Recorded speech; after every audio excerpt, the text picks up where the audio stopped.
The Boy Who Dreamed in Colour. There was a boy who lived in a world without colour. It was not dark, and it was not light. It was a half-light, a grey light. Everything was grey. His room was grey, the sky was grey, the trees were grey, even the flowers were grey.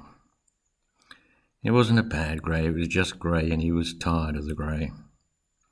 It seemed everything had always been grey.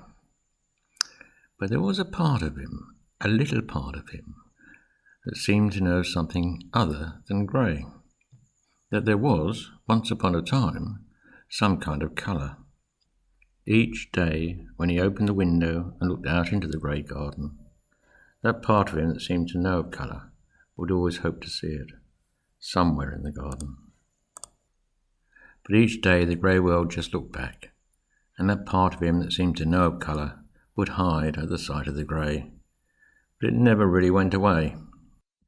And each night, as he went to bed, he held on to this part that seemed to know about something other than grey. One night, after he shut his eyes to the grey world and began to dream, he saw something other than grey. It was colour, and it was beautiful. Small flashes of colour at first. There were little bits of red and a beautiful green, and there was also a yellow, such a lovely yellow, and he was sure he saw some orange. It was wonderful, and during the following nights the flashes of colour in his dreams became bigger, stronger and brighter. It wasn't long before his nights became a dazzling dance of colour. And each morning he wished that somehow there was some way that the colours of his dreams could spill into the grey light of the day. One morning, instead of opening his eyes when he woke up, he kept them closed. Staying in the half-dream of the beautiful lights, he began to imagine the garden covered in colour.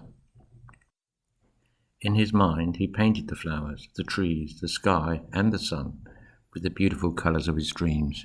He kept this picture in his mind and slowly, very slowly, opened his eyes. This time, when he looked out into the garden, he thought he saw some colour. He rubbed his eyes. Was he dreaming, or was it real? When he opened his eyes again, it was still there. It was real. There was some colour. Just the slightest strokes of colour in the flowers and the trees, but it was there. It was his garden, but like nothing he'd seen before. It was alive. He ran out into the garden to get close to the colours, but they began to fade. For after a while, he lost the memory of the dream, and the strokes of colour in the trees and the flowers drained away. Each morning he tried again and again to hold the colour of his dream and paint the picture of the garden, and although there would often be small bits of colour, it'd always fade back into the grey again. He must try harder, he thought. So the next morning he tried as hard as he could to paint the picture and remember the lights as he opened his eyes. He struggled so much that he was sure that the colour would be there and stay. But this time, when he looked out of the window, he was shocked. There was no colour at all. There was not even a hint of the colours he had seen before. It was all just grey again. His eyes filled with tears. What had gone wrong? He had tried as hard as he could. He didn't know what more he could do to bring back the colours to the day. But that little part of him that seemed so certain of the colours would not go away. So he tried again. Each morning, before he opened his eyes, he wished as hard as he could to see the colours in the day. He wished and wished and wished until he had no more wishes left to give, but still the colour was nowhere to be seen. But he still had his dreams. Each night he went to sleep, happy to dream of the colours.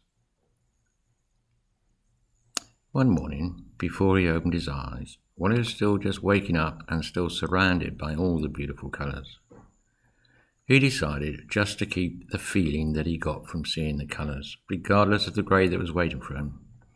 He would get up, holding on to the feeling he had in his heart from the colours of his dreams. So he got up as usual, but this time keeping the feeling of being covered in colour. He went to the window, expecting the grey to be there as it had always been. But this time there was some colour, quite a lot of colour. The trees seemed greenish, the sky bluish, and each of the flowers had some lovely bits of colour. He smiled so deep to see the colours again, and there were so many colours to be seen. The greens in the grass, the greens in the tree. Then there were the flowers. What colours they had! Pinks, yellows, oranges, reds, and bright white. It seemed as if everything was dancing in colour. And as he watched the dawn of this wonderland, he did not let go of the feeling inside of himself, for he noticed that the stronger the feeling, the brighter the colours became. And they did become brighter. The sky became a blanket of blue, so blue it took his breath away. And then there was the sun. What a sun it was! A big, beautiful yellow and orange sun that seemed to give life to all the colours. He had never seen the world like this before, and he danced and sang, full of the joy of the colours. As he danced, it rained like silver, and then he saw the greatest wonder of his life, the rainbow. What a sight it was! It filled the sky and his heart with the beautiful song of its colours. From that day on, each morning he held close to his heart the feelings that he wanted to see in the day. He kept it simple and he kept it safe. There were a few greyish days to come, but most were filled with colour, bright, strong colour, and such joy.